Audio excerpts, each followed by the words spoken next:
ये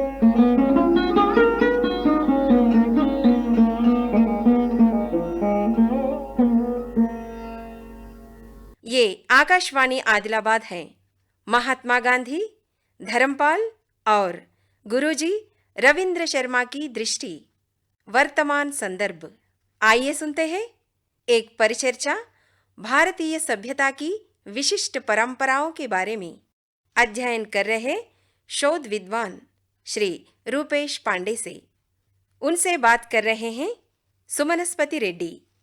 5 भागों में प्रसारित हो रहे इस परिचर्चा का ये चौथा भाग है। तो आइए सुनते हैं परिचर्चा रूपेश पांडे से। महात्मा गांधी, धर्मपाल और गुरुजी रविंद्र शर्मा की दृष्टि, वर्तमान संदर्भ। रूपेश जी नमस्ते। नमस्कार। पिछले भाग में हम किस तरह की शिक्षा पद्धति होती थी, उसका चलन कैसे होता था प्राचीन भारत में, अंग्रेज़ों के आने के पहले तक, जब उन्होंने उसका विध्वंस किया उससे पहले तक किस तरह से वो चलती थी, इसके बारे में हमने कुछ बात की थी। वो तो रही शिक्षा की बात, पर हर तरह के शास्त्र में, जिनको हम वैज्ञानिक शास्त्र, विज्ञान कहते हैं, उस तरह के शास्त्रों से लेकर संगीत हो, शिल्प हो, काम शास्त्र हो, और फिर अनेक तरह के जो आध्यात्मिक धार्मिक शास्त्र हैं, न्याय के शास्त्र हैं, इन सब में जिस तरह का अध्ययन होता था और इन सब के अलग अलग विद्यालय होते थे या क्षेत्र होते थे, और ये जोरों से चलता था। तो इस तरह का जो पूरा माहौल था, जिस तरह का बहुत ही निरा बौद्धिक वातावरण हुआ करता था, उसकी समझ आज साधारण मानव को ही नहीं, पढ़े लिखे लोगों को भी नहीं है। तो क्या कुछ हमको उसकी समझ या उसकी अनुभूति आप दे सकते हैं क्या? देखिए, ये तो बहुत माने जो चीज़ें समाज में उपलब्ध है, दिखाई देती हैं सामने से, वो भी शायद हम नहीं देख पाते हैं। ये मुझे लगता है कि ये जो हमारी जो बचा हुआ है उसको भी। हाँ, अभी भी बहुत बचा हुआ है। जैसे मान लीजिए धनुर्विद्या है, मान लीजिए ये विद्या है वो। अब धनुर्विद्या हम आदिवासी क्षेत्रों में तो आज भी दिखता ही है ना कि धनुर्विद्या उनको आती है। संताल क्षेत्र में, परगन, और इधर जो है झारखंड के क्षेत्र में, ये अपना छत्तीसगढ़ के इलाके में या आदिलाबाद के इलाकों में भी, जहाँ भी उस प्रकार के लोग हैं, तो वो धनुर्विद्या तो उनको साधारण सामान्यतः वो सीख ही लेते हैं, अपने आसपास के वातावरण में ही पल बढ़ करके सीख लेते हैं। लेकिन अब उस विद्या के बारे में भी एक ये रहा है, एक धारणा सी बन गई है कि ये राजाओं की विद्या रही है, क्षत्रियों की विद्या रही है। तो ये जो धारणा बनी है, दरअसल ये जो हमारा स्कूलिंग प्रोसेस है, इसकी वजह से बनी है। हमारी ये जो बाउंड्री, आधुनिक हाँ, ये जो मॉडर्न स्कूलिंग प्रोसेस है, इसने कुछ ऐसी धारणाएं बना दी हैं। इसके अंदर जो करिकुलम है, जो पाठ्यक्रम है, उस पाठ्यक्रम के कारण जो कुछ इस प्रकार की धारणा बना दी गई है कि ये पढ़ाई इस जाति का है, ये पढ़ाई इस जाति का है, ये पढ़ाई इस काम, माने ये टेक्नोलॉजी है, सबके पास कोई न कोई टेक्नोलॉजी है। आज आईआईटी करने के बाद या पॉलिटेक्निक करने के बाद तब जा करके एक लड़का थोड़ा सा अपने को कहीं टेक्नोलॉजी में सिद्धस्त पाता है। हाँ। वो भी प्रैक्टिकल कितना कर पाता है मालूम नहीं। उनमें से बहुत से लोगों को, मतलब अपने हाथ से काम करने से तो बहुत से लोग नहीं आ पाते हैं जी। लेकिन आप एक लकड़ी की तकनीक के साथ काम करने वाले को, लोहे की तकनीक के साथ काम करने वाले को, तांबे की तकनीक के साथ काम करने वाले को, या कपड़े पे जो टेक्नोलॉजी है, तो वो बिल्कुल सहज ढंग से लोग सीखा करते थे अपने घरों में। यही तो स्कूलिंग है ना। ये स्कूलिंग को हम कैसे बांटेंगे कि नहीं नहीं, ये जो है शिक्षा जो है ब्राह्मणों के लिए रहा है, उच्च वर्ग के लिए रहा है, ये सब उच्च वर्ग, निम्न वर्ग, और ये पढ़ाई ऐसा और वैसा, तो ये तो आज भी हमारे यहाँ मौजूद है। अब हम उसको कानून बना बना करके खत्म करते चले जा रहे हैं। आज अगर हमारे बच्चे अपने घर में कपड़ा बुनता हुआ सीख लें या कपड़ा बुनने का काम करें, उनको साफ कहा जाएगा कि वो तो बाल श्रम है। कैसे हो जाता है ये सब? कोई जबरदस्ती उनसे कोई श्रम करा रहा है क्या? ऐसा तो नहीं है। ये स्कूल में पढ़ने वाले बच्चों को ही हम क्यों शिक्षित मान लेते हैं? वो एक टेक्नोलॉजी सीख रहा है जी, वो उसके जीवन में काम आने वाली चीज है जी। और टेक्नोलॉजी के साथ साथ वो उसकी अपनी सभ्यता की एक जो समझ है वो भी आ रही है, एक उसके साथ उसका कल्चर भी सीख रहा है। ये तो खैर जातिगत पेशों के साथ उनमें जो विज्ञान होता है उनकी बात ये शिल्प शास्त्र, देखिए क्या है कि जैसा रविंद्र शर्मा गुरुजी कहते थे, हम आदिलाबाद के लोग तो जानते ही हैं कि 2 प्रकार की पढ़ाइयाँ हैं, एक साधन की पढ़ाइयाँ, एक साधना की पढ़ाइयाँ हैं। किसी भी पढ़ाई में किसी को जाने की मनाही नहीं है, कोई किसी भी पढ़ाई को कर सकता है। लेकिन अब साधन की पढ़ाई जो है वो, उससे आपका जीवन चलता है, यानी आपकी रोजी रोटी चलती है, आपका परिवार चलता है। साधना की पढ़ाइयाँ जो है वो जब आप पढ़ते हैं, उसमें समय लगाते हैं, तो उसमें से आप लोगों का मानस बनाने का काम करते हैं। जैसे शिल्प शास्त्र है, संगीत है, कला है, ये सब साधना की पढ़ाइयाँ हैं या शास्त्रों की और दूसरी पढ़ाइयाँ जो है। यानी कि एक समाज के हैं आप या इस जाति के हैं, इसलिए आपको इस पेशे में होना ही चाहिए, ये उस तरह का बंधन नहीं था जिस तरह से समझा जाता है। ऐसा कोई बंधन नहीं था, लेकिन लोग तो जिसमें सहजता होती है वही काम करते हैं। हाँ। तो हमारे घर में जो वातावरण मौजूद है हम वही करेंगे, उसी प्रकार का। लेकिन उसमें से भी लोग शास्त्रों की पढ़ाई में चले जाते थे, अपने काम को करते हुए भी उसी काम के दूसरे प्रकार के शास्त्र भी बनाए, तभी तो नए नए शास्त्र बने हैं ना। ये कोई अलग से शास्त्र बनाने वाले नहीं आए हैं, उसी विद्या में से निकल करके लोगों ने शास्त्र बनाए हैं उसके। तो ऐसा नहीं है कि दूसरी पढ़ाइयाँ आप नहीं कर सकते, या आप जिस जाति में पैदा हुए हैं आप उसी जाति का काम करेंगे, ऐसा कोई भी बंधन कभी नहीं रहा है। आपने बनारस की बात की। बनारस जिस तरह हर तरह की शिक्षा का और शास्त्रार्थ का केंद्र था, या नालंदा जैसे विश्वविद्यालय थे, तो ऐसे क्षेत्रों में जहाँ पर पूरा बौद्धिक वर्ग बड़ी संख्या में होता था और बड़े जोरों के साथ अध्ययन होते थे, शास्त्र बनाए जाते थे, लिखे जाते थे, तो इनमें क्या होता था? इनकी समझ या इनका ज्ञान फिर फैलते हुए ग्रामीण स्तर तक, साधारण मनुष्य तक किस तरह पहुंचता था उस समाज में? देखिए, ये तो जैसे जो कुछ बड़े केंद्र थे, आप काशी कह लीजिए या नालंदा वगैरह, जिस तरह के आज के रिसर्च इंस्टीट्यूट होते हैं, ये बेसिकली एक शोध केंद्र के तौर पे होते थे और बड़े शास्त्रों का, बड़े ग्रंथों के निर्माण के केंद्र ये थे, जहाँ परिभाषाएं बनाई जाती थी, सिद्धांत बनाए जाते थे, या कुछ चर्चाएं उस प्रकार की होती थी, लोगों की समस्याओं का समाधान कैसे हो उस पर बहस होती थी, और उसके लिए कुछ जो भी फार्मूले तय होते थे, इस प्रकार के केंद्र थे। तो ये जो केंद्र थे, इन्होंने बड़े जो काम दर्शन निकले हैं, जो शास्त्र निकले हैं, वो इन केंद्रों से ही निकले हैं। इनका तो मुख्य काम ये था कि समाज में, चाहे वो गणित के क्षेत्र में काम हो, चाहे भौगोलिक क्षेत्र का काम हो, चाहे किसी भी प्रकार का संगीत का काम हो, शिल्प का काम, इन सभी दिशाओं में सिद्धांत क्या होगा, वो सिद्धांत बनाने का काम इन स्थानों से ज़्यादा हुआ है। तो ये एक प्रकार से आप इनको कह सकते हैं कि जो साधना की विद्याएं हैं, ये सारे केंद्र साधना की विद्याओं के बड़े केंद्र रहे। और ये सब जगह, अब जैसे बनारस है, मुझे नहीं लगता है कि हिंदुस्तान का कोई ऐसा क्षेत्र होगा, चाहे किसी भी भाषा को, आज पता नहीं कैसे ये भाषा का सवाल खड़ा करके ये सब चलता है, मुझे मालूम नहीं उसका, लेकिन बनारस में तो हर भाषा भाषी क्षेत्र के लोग रहे हैं। हाँ, आदिकाल से ही। हाँ, तो वो, और वहाँ उनकी तीर्थ क्षेत्र है, तो तीर्थ के कारण से लोग आ रहे हैं, अपने अपने विद्वानों के साथ बैठ करके अपनी चर्चा कर रहे हैं, और उनकी समस्याओं का जो भी समाधान प्रस्तुत हो रहा है, निकलता है, वो वहाँ से लेके जाते हैं। तो इस प्रकार से जो भी सिद्धांत है वो समाज में धीरे धीरे फैलता रहता है। तो काशी में आकर या बनारस आकर जो भी शास्त्रार्थ होता था, वो मुख्यतया शायद संस्कृत में होता था, या शायद प्राकृत में भी शायद हुआ करता था। हाँ, समय काल में जैसी भाषा है। तो विविध प्रांतों से जो आते थे वहाँ, या तो विद्या के लिए, पढ़ने के लिए, या शास्त्रार्थ के लिए, जो पंडित दूर दूर से आते थे, तो फिर वो अपने इलाके में जाते थे, उस शास्त्र को वो संस्कृत के अलावा अपनी भाषाएं, जो भी अपनी उस प्रांत की भाषा हो, या तो वो प्राकृत हो या जिस तरह की भाषाएं आजकल हैं, उनमें फिर उनको लिखकर, तर्जुमा करके धीरे धीरे धीरे वो सबसे निचले स्तर तक वो विज्ञान या उसकी समझ जितनी ज़रूरी है उतनी वो पहुंच जाती थी। बिल्कुल सही बात है। और देखिए, एक चीज़ और मैं इसमें कहूँ, भाषा बड़ी विचित्र चीज़ है। भाषा का संबंध गति से भी है। आजकल क्या है कि हमारी गति जरा बढ़ गई है, हमको लगता है कि जो कुछ है वो तुरंत हो जाना चाहिए। पहले स्थिरता थोड़ी कम है, वो भाव नहीं रहा लोगों में। पहले लोगों में जरा स्थिरता का भाव ज़्यादा था, गति कम थी, सीखने और समझने और उसको विस्तार देने में थोड़ा समय लेते थे लोग, ठीक से जरा सीख लें। और भाषा का तो मैं तो कभी कभी कहता हूँ, आप पदयात्रा कर ले, कोई हिंदुस्तान में एक इलाके से शुरू करे, दूसरे इलाके से चला जाए। हमारे यहाँ एक कहावत चलती है कि कोस कोस पे पानी बदले, 4 कोस पे बानी। यानी आप 1 कोस आगे जाएंगे तो आपका पानी बदल जाएगा, और 4 कोस आगे जाएंगे तो आपकी वाणी बदल जाएगी, भाषा बदल जाएगी। तो मुझे लगता है कि आप दक्षिण से शुरू करिए, तमिलनाडु से निकलिए और आंध्रा और तेलंगाना होते हुए विदर्भ के इलाके से प्रवेश करिए, और फिर छत्तीसगढ़ से होते हुए और उड़ीसा होते हुए, बंगाल से होते हुए बिहार में आइए, या आसाम में घूम करके फिर उधर से बंगाल के दूसरे इलाके से भी बिहार में आइए, फिर उत्तर प्रदेश में आइए, फिर पंजाब में जाइए, फिर हिमाचल में जाइए, कश्मीर। आप पदयात्रा कर डालिए, जितना समय लगेगा उतने समय में कम से कम 10-12 भाषाओं के आप ज्ञाता हो जाएंगे। जी, उसके अलावा एक ही भाषा का प्रांत तो कोई शायद है ही नहीं, शायद, मतलब जिस तरह से भाषा के आधार पर राज्य बनाए गए हैं देश में, अब ये सब तो पॉलिटिकल मैपिंग है। हाँ, तो पर उसके अनुरूप नहीं है वहाँ पर भाषा का प्रचलन, होता नहीं है वैसा। कम से कम भारत में तो ऐसा नहीं रहता है, क्योंकि भारतीय समाज की यह प्रकृति नहीं है। भारतीय समाज की यह प्रकृति नहीं है कि वो केवल भाषा के आधार पर अपने को संचालित करे। उसकी तो प्रकृति सांस्कृतिक रूप से अपने को संचालित करने की है। उस संस्कृति में एक ही क्षेत्र में बहुत प्रकार की भाषाएं हो जाती हैं, बहुत प्रकार की बोलियां हो जाती हैं। जी।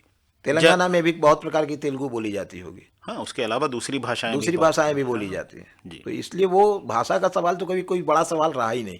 जब मुसलमानों का यहाँ आना हुआ और बाहर से वो राज्य स्थापित करने या लूटमार करने आए, उसके बाद मुगलों का राज्य जब चला और वो भी भारत के अभिन्न अंग बन गए, इसमें शामिल हो गए, उस दौरान इस बौद्धिक वातावरण में किस तरह का परिवर्तन आया? क्या बहुत से पुराने शास्त्र जिस तरह से सीखे जाते थे, पढ़े जाते थे, जिस तरह से उनका प्रचलन होता था, उस प्रक्रिया में क्या बहुत से विघ्न आ गए या नहीं? नहीं, देखिए, उस दौर में समाज में बहुत आपाधापी हो, युद्ध का समय हो, आक्रमण का समय हो, तो निश्चित रूप से वो केवल मुगलों के समय में नहीं, ऐसा हमेशा ही होता है। जब आपाधापी का समय होता है, जब युद्ध का समय होता है, तो विघ्न तो आता ही है। खास करके बौद्धिक कामों में तो बहुत विघ्न आता है। हालांकि उस समय बौद्धिक कामों की जरूरत भी बहुत रहती है ताकि समाज को बचा करके, उसका मानस बचा करके रखा जाए जी। लेकिन दोनों ही चीजें हैं, विघ्न भी आता है और नए प्रकार के बौद्धिक चिंतन भी निकलते हैं। लेकिन कुछ जो शास्त्रों के सिद्धांतों के गढ़ने का काम, बनाने का काम, ये तो बाधित होता ही है। और अगर एक बिल्कुल एकदम नई प्रकार की कोई संस्कृति आ रही है, नए प्रकार के लोग बिल्कुल आपके बीच में आकर के आपके ऊपर आधिपत्य कर ले, तो उसमें दिक्कत और ज्यादा बढ़ जाती है। वही कुछ नई चीजें भी आती हैं, बिल्कुल आएंगी। जैसे टेक्नोलॉजी आती है तो उसके साथ उसकी संस्कृति आती है, तो भाषा आएगी, कोई एक नई भाषा आ गई। तो अब फारसी और अरबी जब आ गई है भारत में, तो फारसी और अरबी का जो डायलॉग्स था वो हिंदी में, पाली में, प्राकृत में, संस्कृत में आ गया वो सब। अब वो अच्छा है बुरा है वो तो एक अलग ऑब्जर्वेशन है, उसको अलग तरीके से विश्लेषण किया जा सकता है कि अच्छा है बुरा, लेकिन उसका प्रभाव तो होगा। और वो प्रभाव तो बहुत सारे ग्रंथों में देखने को मिलता है, जो संस्कृत के ग्रंथ है, रामचरितमानस में तक तमाम जगह इस्तेमाल हुए शब्द हैं जो कि उर्दू के शब्द हैं, फारसी अरबी के शब्द हैं। तो इसलिए भाषा का तो प्रभाव है और भाषा के साथ संस्कृति का प्रभाव रहेगा। तो निश्चित रूप से ये है कि वो जो पीरियड था मुगल आक्रमण का और मुगल शासन का, उसमें विशुद्ध भारतीय बौद्धिक चिंतन प्रभावित हुआ है और उस पर अरबी इस्लामी प्रभाव बढ़ा है और उसका असर समाज में भी दिखाई देता है। ये तो रहा है। और ये अंग्रेजों के आने के बाद वो डाइवर्ट हो गया, अब उस पर क्रिश्चियनिटी हावी हो गई और उस पर जो है फिर अंग्रेजी भी, अब अंग्रेजी आ गई, भाषा बदल गई तो उसकी संस्कृति बदल गई। तो ये परिवर्तन तो रहा है। तो ये जो पीछे का 700 साल 800 साल का समय है, इसमें इतना जरूर कह सकते हैं, जिसको गुरुजी रविंद्र शर्मा अक्सर कहते थे कि वो जो कश्मीर का राजा था सोमेश्वर देव तृतीय, उसकी जो किताब है वो भारतीय सभ्यता की आखिरी किताब है। लेकिन वो सब कहते थे कि ये सभ्यता की आखिरी पुस्तक है। खैर, फिर भी अगर मुड़कर देखा जाए तो मुगलों के आने से पहले भी भारत में ऐसा तो नहीं कह सकते कि एक ही तरह का, एक ही किताब का अनुसरण करने वाला या एक ही प्रथा या एक ही सिद्धांत का अनुसरण करने वाला धार्मिक वातावरण तो नहीं था।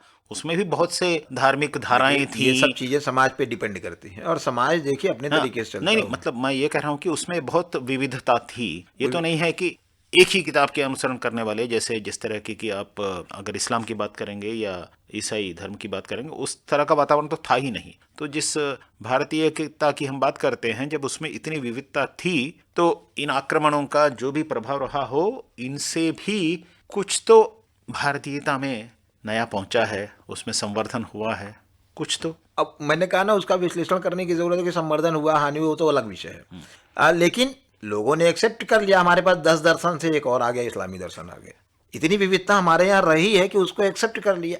भगवान बुद्ध का पूरा दर्शन जो है वो उसके विरुद्ध था, सनातन के विरुद्ध था, लेकिन सनातनियों ने ही उनको बुद्ध को अवतार मान लिया, बात खत्म हो गई। तो जैसे हमारे 4 अवतार हैं तो वैसे ये 5वें अवतार जी। तो इसलिए भारत में ये जो विविधता है, ये बड़ी जबरदस्त चीज को समझना, इसको ये हम समझते नहीं, क्योंकि ये विविधता है, ये आपको चीजों को एक्सेप्टेंस में भी लाती है कि आप उसको स्वीकार कर लेते हैं और उसके हिसाब से कुछ अपने को ढाल लेते हैं, कुछ उसको अपने हिसाब से ढाल लेते हैं। ठीक भाई, ये भी एक है। जैसे होता है ना, घर में एक आदमी है, नहीं कुछ कर रहा, वो भी पल लेता है, या कोई बाहर से आया हुआ आदमी, उसको भी ये भी चल जाएगा, बस उतनी सी बात है। तो भारतीय समाज में इस प्रकार से चीजों को अपने में ढाल लेने की, कुछ उसमें ढल जाने की, ये एक ताकत है। इसलिए अच्छा, भारतीय समाज कभी किसी एक किताब से तो चला नहीं है जी, कभी कोई एक किताब नहीं रही है, कोई एक दर्शन नहीं रहा है, विविध प्रकार के दर्शन है, तो और अनेकों प्रकार के सिद्धांत, सब अपने अपने हिसाब से चल रहे हैं, लेकिन है वो भारतीय। तो वैसे ही एक इस्लामी दर्शन भी आ गया, उसको भी मान लिया कि ये भारतीय बना दिया उसको। जब आप भारतीय कहते हैं तो क्या उसका कोई भौगोलिक सीमाओं के अंदर की बात कर रहे हैं आप? क्या नहीं, कह वो रहे हैं? भौगोलिक सीमाओं की बात नहीं है। भारतीय होना, भारतीय होना यानी सभ्यतागत बात है। वो सभ्यतागत दृष्टि से भारतीय होने की बात है, भौगोलिक सीमाओं की पर बात जब नहीं है। जब उसमें भी एक रूपता नहीं है तो फिर किसको कहेंगे इस हम? सभ्यतागत दृष्टि से एक रूपता है, सांस्कृतिक विविधता है, लेकिन सभ्यतागत दृष्टि से एक रूपता है कि हमको, तो वो इसीलिए जैसे कल, उसकी परिभाषा आप कैसे देंगे? हाँ, उस जैसे एक कल रूपता। मैंने एक बात हम लोगों ने चर्चा में किया था, तो उसमें एक बात निकल के आई कि पुरोहित, तो पुरोहित सब जगह होता है, कोई ऐसा नहीं कि किसी एक संस्कृति में है। बंगाली संस्कृति में है, मराठी संस्कृति में नहीं, ऐसा हाँ, नहीं है। या फिर एक जाति में ही एक जाति, नहीं, ऐसा नहीं है। अनेक जातियों में हाँ, अनेक तरह वो- के पुरोहित। ये सभ्यतागत बात है, ये सभ्यतागत दृष्टि है और ये सभ्यतागत समझ है कि भारत में। पौरोहित्य वर्ग मतलब इस होना प्रकार चाहिए। के जो विविध प्रकार के संस्थाएं हैं समाज में, वो संस्थाएं ही भारतीय सभ्यता को आगे बढ़ाती हैं, और वही सभ्यतागत विमर्श है। और जिसको मैं ये मानता हूं कि गांधी जी इस विमर्श को आगे बढ़ा रहे थे, बढ़ा रहे थे। बिल्कुल बढ़ा रहे थे। और इसीलिए वो बार बार जो पश्चिम की, जिसको मैं, रविंद्र शर्मा गुरु जी कहते हैं कि आधुनिकता, जिसको गांधी जी शैतानी सभ्यता कहते हैं, जिसको गांधी जी पश्चिमी और शैतानी सभ्यता कहते हैं, वो कुछ और नहीं, ये आधुनिकता है। ठीक है, बहुत सुंदर तरीके से आपने बताया। लेकिन एक दूसरा सवाल भी शायद पूछा जा सकता है आपसे, पर गांधी जी खुद बहुत सी भारतीय सभ्यता की, या जिस तरह से भारतीय समाज था उसकी बुराइयों के बारे में, उसमें जो कमियां हैं, खामियां हैं, उनकी बहुत जोरदार आलोचना भी करते थे। बुराई तो देखिए क्या है कि 150 सालों में बहुत सारी बुराइयां आ जाती हैं। पिछले 100-200 सालों में, 500 सालों में जो बुराइयां आ गई, तो गांधी जी ने कहा भाई ये इस प्रकार की बुराइयां हमारी अपने लिए ठीक नहीं है, और इसको हमने कहीं किसी तरीके से स्वीकार कर लिया, तो इसको ठीक कर लेना चाहिए। जैसे छुआछूत, छुआछूत की बुराई को उन्होंने इसीलिए कहा कि भाई ये तो हमारे यहाँ कभी रहा नहीं है, इसको क्यों मान लेते हो।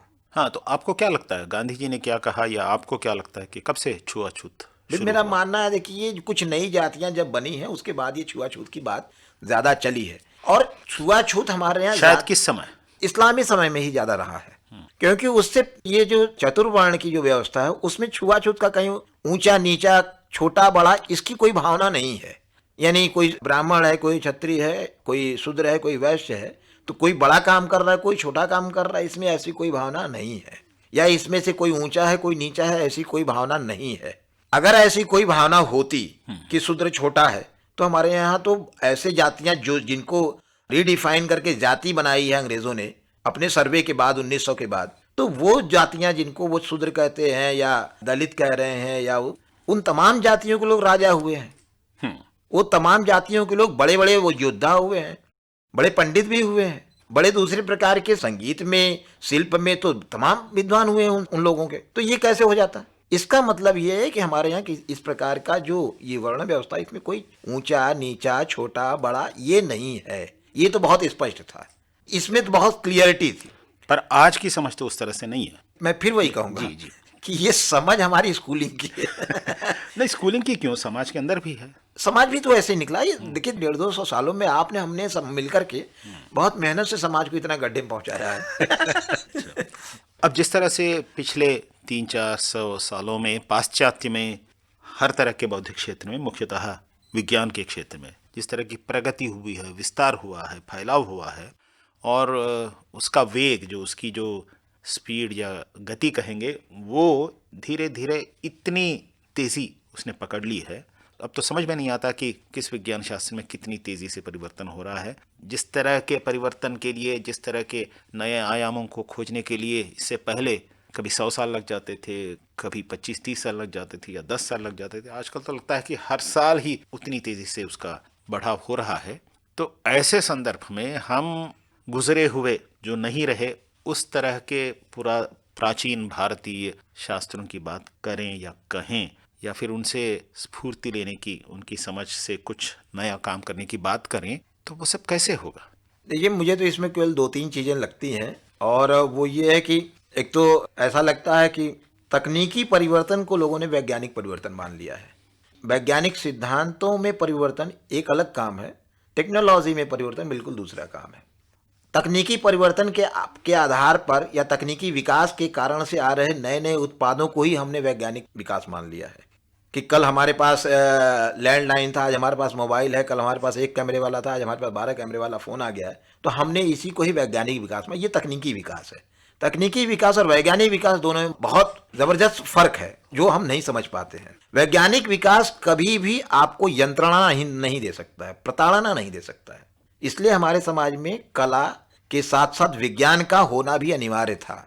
इसलिए हमारे यहाँ हर काम को वैज्ञानिक उससे बहुत सोच समझ के किया गया था कि ये काम मनुष्य और प्रकृति को नुकसान तो नहीं पहुंचा रहा है ना। नहीं, ये तो सही है कि तो जिस तरह से वैसे ही आज भी मैं ऐसा मानता हूँ या मुझे ऐसा दिखता है अपने अध्ययन से कि वैज्ञानिक विकास में आज भी मनुष्य के लिए और प्रकृति के लिए कोई नुकसान करने वाली चीज नहीं है, लेकिन तकनीकी विकास में है, क्योंकि तकनीकी विकास बाजार ओरिएंटेड है। आप जो कह रहे हैं वो तो सही है, पर जिस तरह की परिभाषा आप विज्ञान और तकनीक के बारे में आधुनिक काल में या पिछले 3-4 सालों में जो हुआ उसके बारे में, इस तरह की परिभाषा को शायद पूरी तरह से उस तरह से लादा नहीं जा सकता, क्योंकि ये सही है कि तकनीकी प्रगति की वजह से जिस तरह के साधन बढ़े हैं, जिस तरह से जीवन शैली में परिवर्तन आ रहा है, जिस तरह का शोषण हुआ, जिस तरह के युद्ध हुए हैं, ये सब तो है, ये तो मानते ही हैं। पर इसके साथ साथ विज्ञान, जैसे पदार्थ विज्ञान समझिए, भौगोलिक विज्ञान समझिए, जो भी है, इन सब में बहुत ही ज़्यादा ज्ञान बढ़ा है।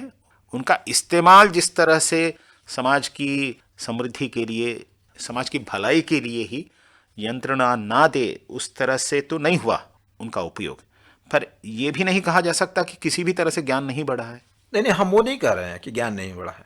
पदार्थ विज्ञान की बात करें अगर मान लीजिए, तो हमको पेट्रोलियम का ज्ञान बढ़ा है, लेकिन पेट्रोलियम का उपयोग क्या करना है ये हमने नहीं जाना। हाँ, वो तो सही है। तो अब हम पेट्रोलियम का जिस प्रकार से उपयोग कर रहे हैं, तो उसमें तो पर्यावरण का ही नुकसान होना है, उसका तो कोई दूसरा साइड इफेक्ट होना, माने उसका तो एक ही परिणाम है कि हमको अपनी प्रकृति को खोना पड़ेगा। अब अगर हम इस कीमत पर पेट्रोलियम के उत्पादों का प्रयोग करने के लिए तैयार हैं, तो हम इसको मान लें कि हमारी प्रगति। तो हमको अपनी प्रगति के लिए कीमत क्या चुकानी पड़ रही है ये हमको देखना पड़ेगा, वो हम अभी नहीं सोच रहे हैं। हाँ, इस तरह की समझ जो है या इस तरह से उसके बारे में बात करना, ये काम पाश्चात्य जगत में भी बहुत जोरों से हो रहा है। यानी कि हमसे ज़्यादा जोर से और ज़्यादा निबद्धता से वहाँ उसकी बात कह रहे हैं लोग, पर फर्क नहीं आ रहा है, वो बात अलग है। नहीं, ऐसा हम लोगों को दिखता है कि ज़्यादा जोरों से बात हो रही है। इसको अगर हम तुलनात्मक दृष्टि से देखें कि जो बात हो रही है आज के संदर्भ में, हाँ, मैं आज ही के संदर्भ में बात कर रहा हूँ, उसके तुलनात्मक दृष्टि से देखें कि ये बात जो हो रही है कि क्या होना चाहिए क्या नहीं होना चाहिए, उसकी तुलना में मार्केट फोर्सेस का पावर कितना ज़्यादा है। हाँ, वो तो है। तो मार्केट फोर्सेस का पावर कोई 1000 गुना 10,000 गुना पावरफुल है वो। और हम जो है बहुत, माने यूरोप में भी, अमेरिका में भी कितने लोग बात कर रहे हैं, बात करने वालों की संख्या बहुत सीमित है अभी भी वहाँ पे। हमसे तो ज़्यादा है, हमसे ज़्यादा है, लेकिन अभी भी मार्केट फोर्स तो बहुत पावरफुल हो गया है। तो फिर जब ये तंत्र, मार्केट फोर्सेस का तंत्र इतना हावी हो गया है, और फिर उनसे किस तरह छुटकारा पाया जाए वो तो छोड़िए, उनका सामना किस तरह से किया जाए या कम से कम उनसे बचाव किस तरह किया जाए, नहीं वो उसका तो मुश्किल है दौर। नहीं, तो इस बारे में आपको क्या लगता है, जब आप इतना जोर देकर या इतनी भावना के साथ हमारे पुरानी जीवन शैली की, भारतीय सभ्यता की बात करते हैं, तो फिर हम कहीं अगर मान लीजिए गलती से हम कहीं एक रास्ते पे चले गए हैं या कहीं हम किसी अंधी गुफा में फंस गए, तो हमको तो निकलना पड़ेगा। और वो निकलने के रास्ते सबको ढूंढना है, हम ही तो अकेले नहीं, कोई एक आदमी या कोई एक समाज नहीं ढूंढ सकता है, सबको ढूंढना पड़ेगा। लेकिन मैं ऐसा मानता हूं कि भारतीय समाज के पास अभी अपना बहुत कुछ बचा हुआ है। इसलिए वो अगर भारतीय समाज, उसके विद्वान, उसके शास्त्रज्ञ अगर अपना कोई रास्ता ढूंढने का तरीका, माने रास्ता ढूंढने की का संकल्प लेते हैं, उस पर चलते हैं, तो वो दुनिया के लिए रास्ता ढूंढ पाएंगे, मेरा ऐसा मानना है। जी, इस भाग को यहीं समाप्त करते हैं। अगले भाग में अभी आपने जिस चीज़ की अपने प्रस्ताव कहा, नहीं वो प्रस्तावना तो तेलुगु में अलग थे, जिस बारे में अभी आप बोल रहे थे कि हमारी अपनी सभ्यता की असली चीज़ें जो बची हैं और जिनको बचाना बहुत ज़रूरी है, आज के संदर्भ में तो और भी ज़रूरी है, वो काम कैसे किया जा सकता है, किस किस तरह से हो सकता है, और सभी की रुचि उसमें आए, इसके लिए क्या किया जाए, इसके बारे में हम अगले भाग में बात करेंगे। धन्यवाद। अभी आप सुन रहे थे श्री रूपेश पांडे से परिचर्चा का चौथा भाग है। महात्मा गांधी, धर्मपाल और गुरुजी रविंद्र शर्मा की दृष्टि, वर्तमान संदर्भ। रूपेश पांडे से बात कर रहे थे सुमनस्पति रेड्डी। ఆకాశవాణి ఆదిలాబాద్ 100.2 FM మనసు నిండా